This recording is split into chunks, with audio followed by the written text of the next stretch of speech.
C'est un magnifique texte qui nous rappelle qu'on n'est plus sous la loi, sous une règle stricte qui fait qu'on serait vraiment complètement chargé, prostré, etc. Non, on est sous la grâce parce que Jésus a tout accompli. Il est venu pour accomplir la loi pour nous et il nous a libérés du péché. Je lis Romains 3, 19 à 26. Or, nous le savons, ce que l'Écriture dit dans la loi, elle l'adresse à ceux qui vivent sous le régime de la loi. Il en est ainsi pour que personne n'ait rien à répliquer et que le monde entier soit reconnu coupable devant Dieu. Car personne ne sera déclaré juste devant lui parce qu'il aura accompli les œuvres demandées par la loi. En effet, la loi donne seulement la connaissance du péché. Mais maintenant, Dieu a révélé comment il nous déclare justes sans faire intervenir la loi, comme l'avaient annoncé les livres de la loi et les écrits des prophètes.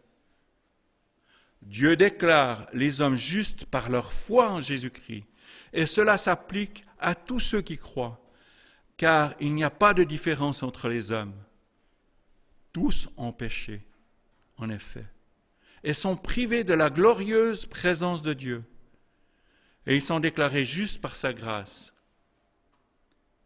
C'est un don que Dieu leur fait par le moyen de la délivrance apportée par Jésus-Christ. C'est lui que Dieu a offert comme une victime destinée à expier les péchés pour ceux qui croient en son sacrifice. Ce sacrifice montre la justice de Dieu qui a pu laisser impunis les péchés commis autrefois au temps de sa patience. Ce sacrifice montre aussi la justice de Dieu dans le temps présent, car il lui permet d'être juste tout en déclarant juste celui qui croit en Jésus. Dieu déclare les hommes justes par leur foi en Jésus-Christ, et cela s'applique à tous ceux qui croient, car il n'y a pas de différence entre les hommes. C'est un don que Dieu fait par le moyen de la délivrance apportée par Jésus-Christ. Qui est un croyant qui nous a bien précédés il y a bien des siècles, mais qui avait aussi ce désir de marcher avec Dieu. Il dit, « Règle ma vie et fais qu'à t'obéir dès maintenant tout entier, je m'abandonne. Je veux, Seigneur, oui, je veux te servir, que ta bonté jamais ne m'abandonne. Ne permets plus que je puisse rougir en écoutant ce que ta bouche ordonne. Ta parole est une lampe à mes pieds qui devant moi chasse la nuit profonde. Une lumière éclairant mes sentiers. C'est elle aussi dont la vertu féconde donne la grâce aux humiliés et la sagesse aux simples de ce monde. Sur cette terre où je suis étranger, fais-moi connaître et chérir ta parole. Lorsque tout change, elle ne peut changer. Je veux, Seigneur, me mettre à son école, qu'elle me garde à l'heure du danger et qu'au jour mauvais, sa vertu me console. Et qu'au jour mauvais, sa vertu me console. Oui, Dieu nous console et nous accompagne par sa parole. Bien, je vous invite à chanter « Rédempteur adorable ».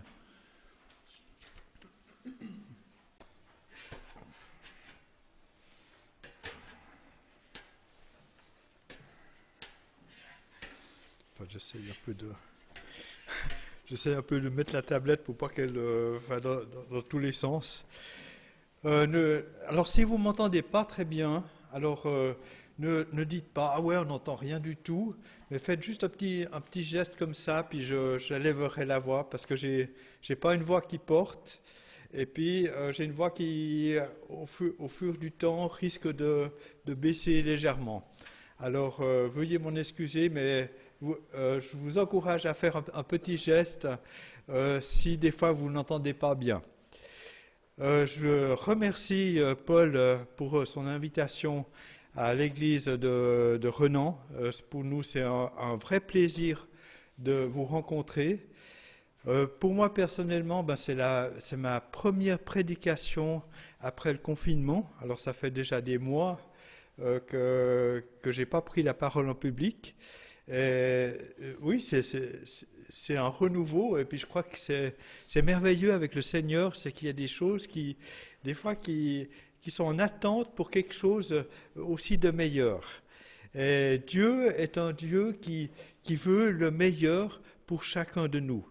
Quoique, comme nous l'avons entendu par notre frère, même si nous passons par des épreuves, Dieu veut faire quelque chose dans nos vies.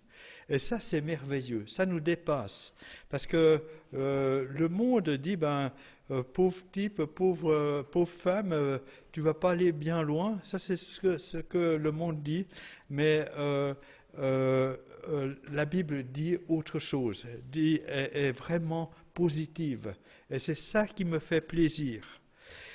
Nous allons prier afin que Dieu bénisse sa parole. Oui, Seigneur, merci pour ce temps que tu nous donnes de vivre ensemble, Seigneur. Nous te prions aussi pour les internautes, Seigneur, ceux qui nous écoutent, Seigneur, en sachant que tu les bénis aussi. Oui, Seigneur, merci parce que tu es avec eux. Tu es le Dieu qui dépasse les murs, qui dépasse les frontières. Et Seigneur, nous t'en louons, Seigneur. Merci parce que tu es un Dieu qui parle. Et Seigneur, nous voulons t'écouter ce matin, avoir l'oreille que tu veux qu'on ait, Seigneur, que nous puissions être transformés par ton Saint-Esprit, par ta parole. Oui, Seigneur, merci parce que tu es un Dieu qui est bon, Seigneur, un Dieu qui ne change pas malgré les circonstances.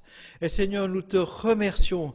Oui, Seigneur, bénis ta parole au nom de Jésus. Amen. Alors, en juin passé, j'ai eu l'occasion de passer devant l'église. Et j'ai été réjoui parce que les fenêtres étaient déjà changées, l'isolation était déjà mise contre les murs, il y avait encore des échafaudages, on m'a dit plus tard que le toit était encore à faire, et puis je vois qu'il y a encore des travaux, mais je m'en réjouis parce que bravo pour les responsables qui ont entrepris ce chantier, parce que c'est un investissement pas seulement financier, mais aussi de la personne, et que Dieu bénisse les responsables de l'Église qui ont pris cet engagement. Et puis je me suis dit, en voyant cette restauration, je me suis dit, mais on peut se poser cette question, est-ce que ce n'est pas ce que Dieu veut faire dans ta vie, ce que Dieu veut faire dans la mienne? Une construction ou une reconstruction? On peut se poser également ces questions, mais quelles difficultés vas-tu peut-être rencontrer? Comment Dieu, surtout, va-t-il s'y prendre? Et pour répondre à ces questions, nous allons nous approcher de la reconstruction d'un temple qui, lui, avait été totalement détruit. Alors, il est nécessaire de parler du contexte. Nous sommes dans l'Ancien Testament. Suite aux nombreux péchés des Juifs, Israël puis Juda seront envahis par les Babyloniens et seront déportés par Babylone. Ils laisseront la ville de Jérusalem complètement en ruine. Ils auront pillé, ils auront pris tout ce qu'ils pouvaient. Et le temple de Salomon, qui était au milieu de la ville, ne va pas échapper à cela, il va être complètement détruit. Ce temple qui était grandiose, si nous lisons dans les livres des rois, des chroniques, avec de l'or, des pierres précieuses, enfin, j'aurais bien aimé le voir à l'époque, parce qu'il devait être vraiment beau, vraiment très très beau. Et ce temple a été complètement détruit. Et ce n'est que quelques 70 ans plus tard, en 538 avant Jésus-Christ, qu'un scribe qui est nommé Esdras est réellement conduit par Dieu pour reconstruire ce temple à Jérusalem. Et ce qu'il y a d'important dans cette histoire, c'est que Dieu les accompagne. Ils vont retourner de Babylone à Jérusalem et ils ont un seul objectif, c'est-à-dire rebâtir le temple. Celui-ci sera appelé plus tard le deuxième temple ou le temple de Zorobabel. Et nous allons examiner cette reconstruction en lisant quelques passages du livre d'Esdras et tirer quelques enseignements pour toi et pour moi aujourd'hui. 4 étapes que l'on peut retrouver, c'est-à-dire d'abord l'autel, les fondements, l'opposition et finalement la construction. D'abord, l'autel que j'ai comparé avec le pardon de Dieu, et nous allons lire directement dans Esdras 3, versets 1 à 3, et le verset 6b, Esdras 3, versets 1 à 3. Le 7e mois arriva, et les enfants d'Israël étaient dans leur ville. Alors le peuple s'assembla comme un seul homme à Jérusalem. Josué, fils de Jotsadak, avec ses frères, les sacrificateurs, et Zorobabel, fils de Sheltiel, avec ses frères, se levèrent et bâtirent l'autel du Dieu d'Israël pour y offrir des holocaustes, selon ce qui est écrit dans la loi de Moïse, homme de Dieu. Ils rétablirent l'autel sur ses fondements, quoiqu'ils aient à craindre les peuples du pays, et ils offrirent des holocaustes à l'Éternel, les holocaustes du matin et du soir. Verset 6b.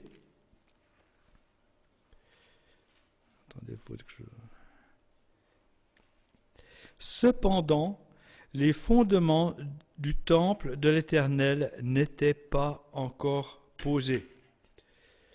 Alors on voit que les Juifs sont arrivés enfin à Jérusalem, un voyage quand même de plus de 1000 kilomètres. Et il faut s'imaginer qu'ils arrivent vraiment dans des ruines, comme après une guerre, comme dans l'image du début. Et malgré tout cela, ils savent bien sûr où est le temple. Et en cherchant parmi ces pierres, ils retrouvent exactement l'endroit où était l'autel. Il ne reste peut-être plus que la base, peut-être que le socle, mais l'autel était assurément à cet endroit précis. Tout autour, il faut s'imaginer qu'il n'y a que des pierres. Et nous lisons au verset 6, « Cependant, les fondements du temple de l'Éternel n'étaient pas encore posés. » Chose surprenante, ils reconstruisent premièrement l'autel, sans s'occuper du restant de ces ruines qui sont aux alentours. Alors on peut se poser les questions suivantes, mais pourquoi commencer par l'autel alors que le restant du temple n'est que des pierres? Ne faudrait-il pas faire comme on ferait pour une maison, c'est-à-dire commencer par la base, couler une dalle et construire l'autel par-dessus? Est-ce qu'il n'y a pas une vérité spirituelle qui est là, qui est cachée? Et bien sûr, oui, il y a une réalité spirituelle. L'autel était uniquement là pour faire des sacrifices, principalement des brebis, et cela pour les péchés du peuple juif. Or, à cet endroit, il y avait déjà longtemps, des années, qu'il n'y avait plus eu de sacrifice. Tous ces hommes qui étaient revenus de Babylone, ces hommes, ces femmes n'avaient qu'un seul but, être pardonnés par Dieu, être réconciliés avec Dieu. Les fondements du temple peuvent représenter tes connaissances bibliques ou mes connaissances bibliques. Alors pour ma part, je viens d'un milieu protestant. Bien sûr, j'avais fait le catéchisme, je savais, si on me parlait de Moïse, j'aurais pu raconter l'histoire où il était bébé sur les eaux du Nil, ou j'aurais pu raconter David contre Goliath, j'avais des connaissances bibliques. Alors ce n'est pas une mauvaise base, mais cela ne suffit pas, je n'avais pas un vrai contact avec Dieu dans les deux sens du terme.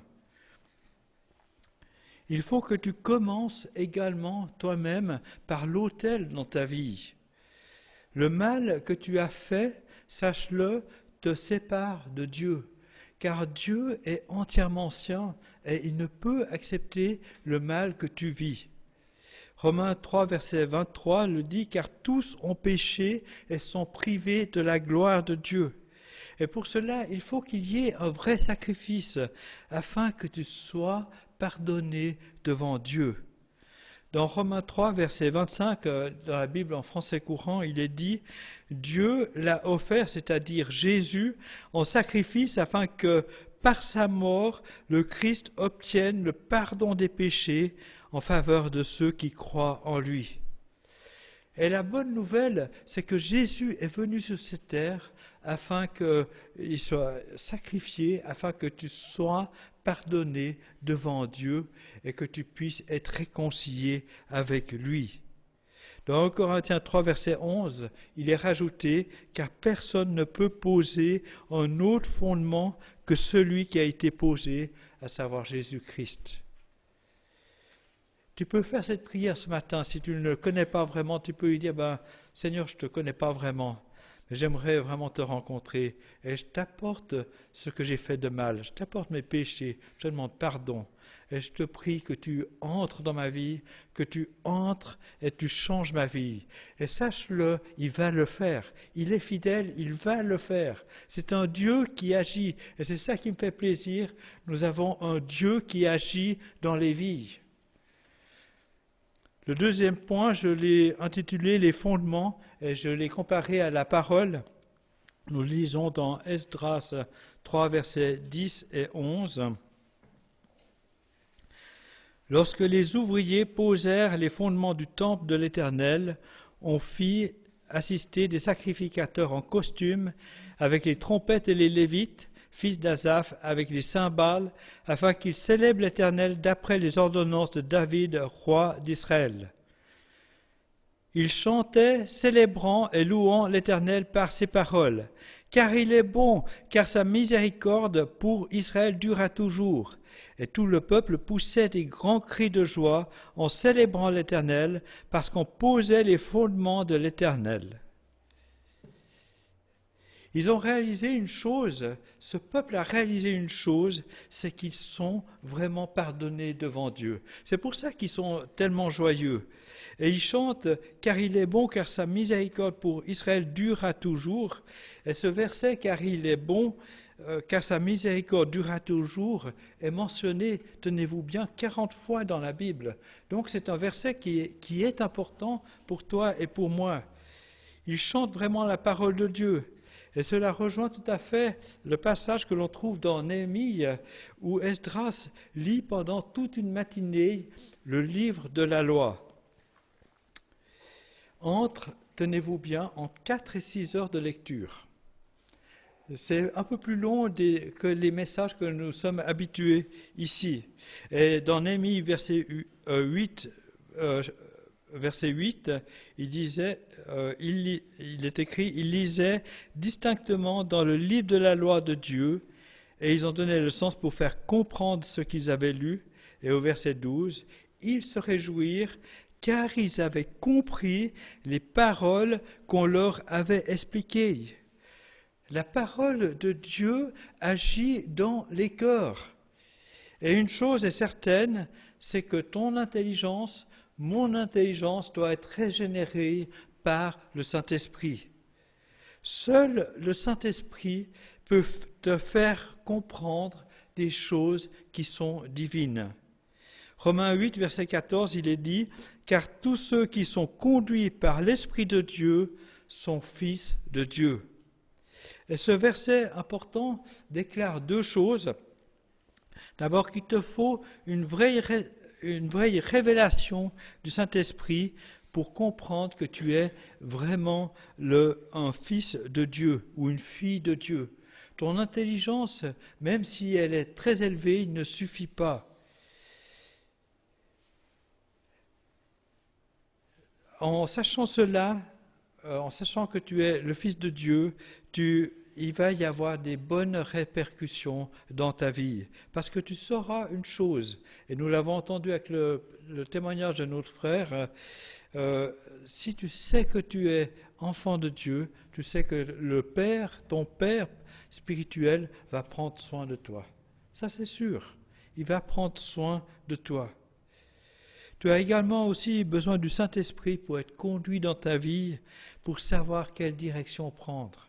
Et si tu es dans un moment où tu dois prendre une décision d'aller à gauche ou à droite et que tu ne sais pas vraiment faire comme décision, tu peux faire cette prière que l'on trouve dans le psaume 119, verset 35. « Conduis-moi dans les sentiers de tes commandements, car je l'aime. » Le Saint-Esprit était vraiment nécessaire pour que tu aies de bons fondements, pour que tu puisses comprendre ce que Dieu veut faire au travers de ta vie et dans ta vie, afin que tu aies vraiment des fondements qui soient stables. Pour revenir au texte, on voit que la joie du peuple juif est à son comble. La fin du chapitre le dit, le peuple poussait des grands cris dont le son s'entendait au loin. Et ça, c'est la fin du chapitre. Et nous arrivons au chapitre 4, qui est tout à fait différent. On arrive au troisième point, l'opposition. Et c'est clair que les ennemis du peuple juif ne sont pas contents. Ils entendent ces cris, ils ne sont pas contents de cette joie. Et ils s'opposent tout de suite à la reconstruction du temple. Et sache une chose, c'est que notre ennemi, le diable, on ne veut pas le faire plus grand qu'il n'est, mais il existe quand même, mais va faire tout pour qu'il n'y ait pas de construction dans ta vie, pour qu'il n'y ait pas de reconstruction dans ta vie, parce qu'il est contre Dieu. Il est révolté contre l'œuvre de Dieu. Et l'opposition va commencer subtilement par la ruse. Et là, nous lisons dans Esdras 4, versets 1 et 2. Les ennemis de Juda et de Benjamin apprirent que les fils de la captivité bâtissaient un temple à l'Éternel, le Dieu d'Israël. Ils vinrent auprès de Zorobabel et des chefs de famille et leur dirent : Nous bâtirons avec vous, car comme vous, nous invoquons votre Dieu et nous lui offrons des sacrifices depuis le temps d'Ésar-Hadon, roi d'Assyrie, qui nous a fait monter ici. Alors quand nous lisons ce texte, cela paraît super parce qu'on voit que l'ennemi offre aussi des sacrifices. Les deux, de part et d'autre, offrent des sacrifices. Alors on se dit, mais on peut faire quelque chose de commun. Mais allons juste un peu plus loin. Ils offrent des sacrifices depuis les temps d'Ésar-Hadon. Alors Ésar-Hadon, c'est un homme. Même si le nom paraît un peu bizarre, mais c'est un homme. Et on peut se poser la question, mais qui est cet homme ? Et cet homme n'est autre que le fils de Sanchérib. Alors pour ceux qui connaissent, Sanchérib a été un roi d'Assyrie qui est venu auparavant assiéger Jérusalem. Avec toute son armée, il n'a pas réussi, mais lors de son siège, son général a dit à Ézéchias, qui était roi de Juda, il lui a dit dans Ésaïe 37, verset 10, que ton Dieu, c'est-à-dire l'Éternel, auquel tu te confies, ne t'abuse point. Alors on voit que même si de part et d'autre, chacun offre des sacrifices, l'ennemi offre des sacrifices à d'autres dieux. Ça, c'est certain. Le peuple juif, quand il allait bien, est le seul peuple à suivre la loi de Moïse. Exode 20, verset 3, « Tu n'auras pas d'autre Dieu devant ma face. » On voit qu'il y a vraiment une inimitié entre le peuple juif et le peuple, les autres peuples, les ennemis. Et ce genre de ruse, ce genre de piège existe encore aujourd'hui. Il se présente lorsque une personne vient vers toi et se plaint de ses propres problèmes. Et puis toi, souvent, en tout cas ça c'est mon cas, on est mis en confiance, puis on parle des siens.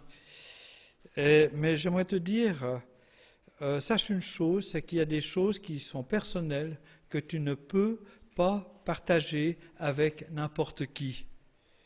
Tu as besoin de conseils qui sont éclairés par la grâce de Dieu, par la sagesse de Dieu.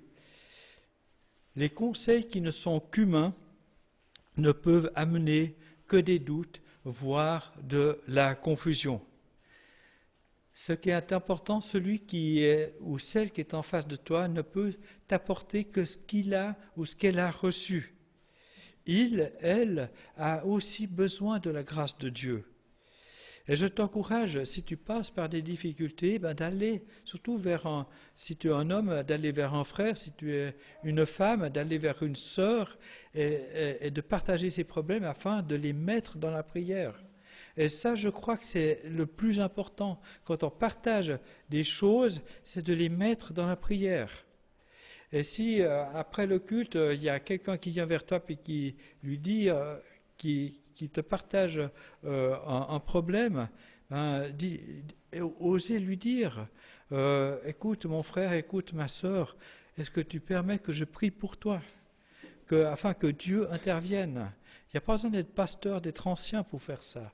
Tu peux le faire. Je t'encourage vraiment à le faire, à oser le faire, parce que tu vas être en bénédiction pour celui que tu rencontres, et puis tu seras béni toi-même.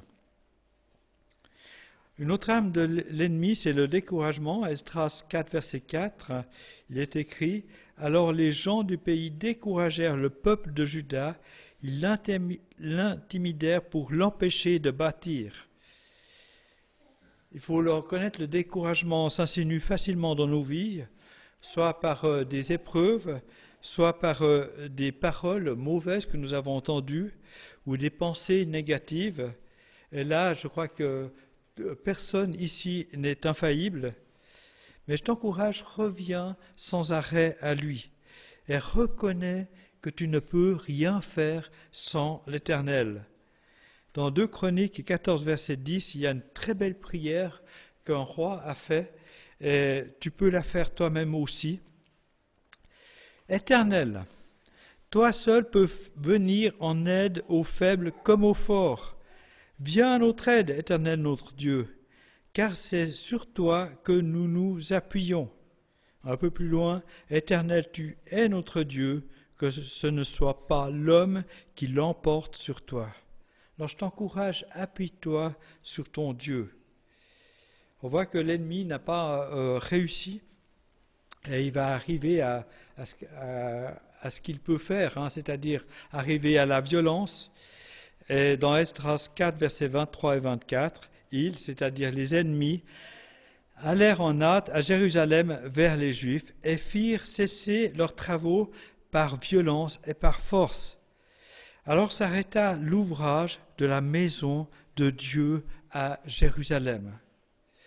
La violence fut telle, tenez-vous bien, que l'ouvrage va être arrêté pendant 15 ans.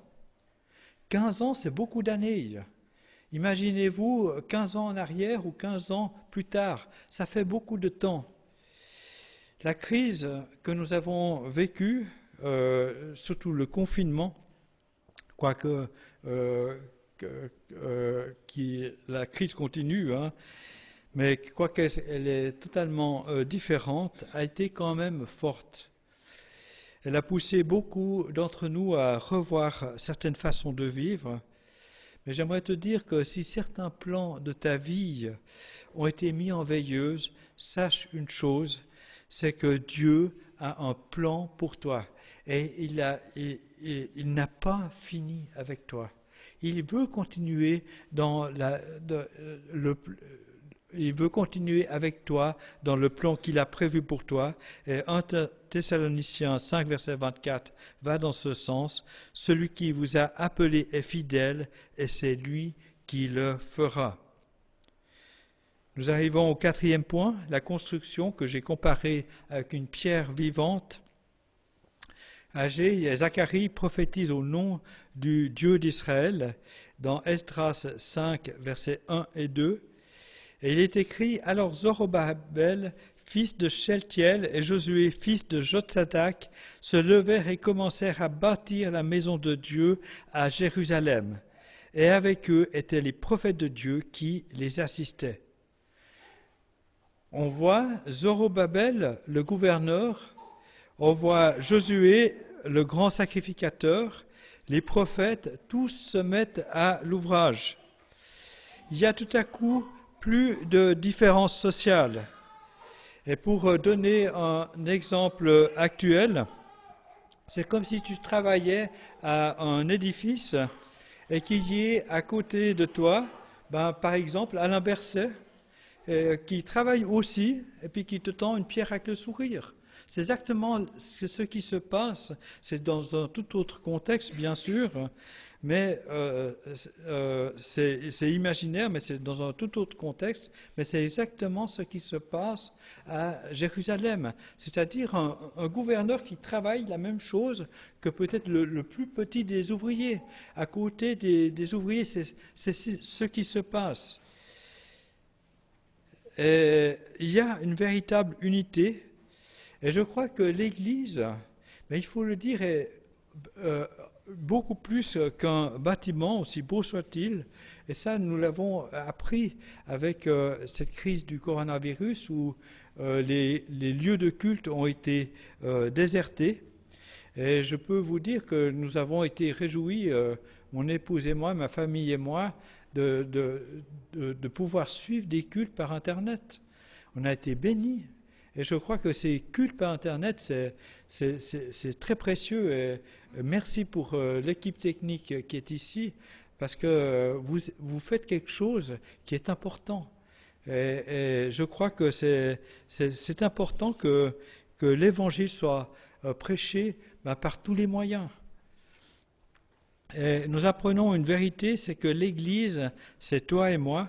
Dans 1 Pierre 2, versets 4 et 5, il est écrit « Approchez-vous de lui, c'est-à-dire de Jésus, pierre vivante, rejetée par les hommes, mais choisie et précieuse devant Dieu.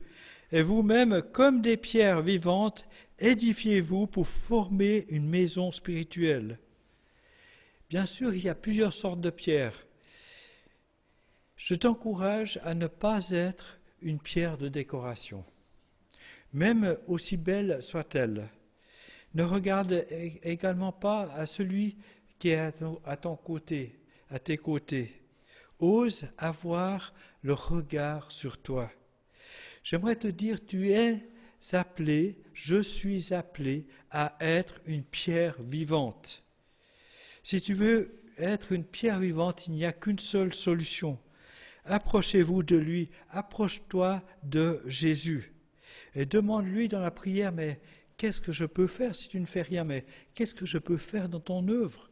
C'est important.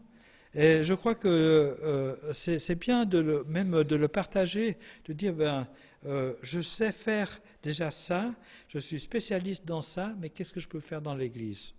Et pourquoi pas le partager aux pasteurs ou aux anciens, puis dire, je sais faire ça, qu'est-ce que je peux faire? Où est-ce que je puisse aider? Et ça, je pense que c'est important. Je crois que c'est important que tu fasses fructifier les dons que tu as reçus. Édifiez-vous pour former une maison spirituelle. Et cette phrase est au pluriel. Édifiez-vous. Il y a donc une unité. Et j'aimerais te dire, ne t'appuie pas uniquement sur ton pasteur ou sur tes anciens.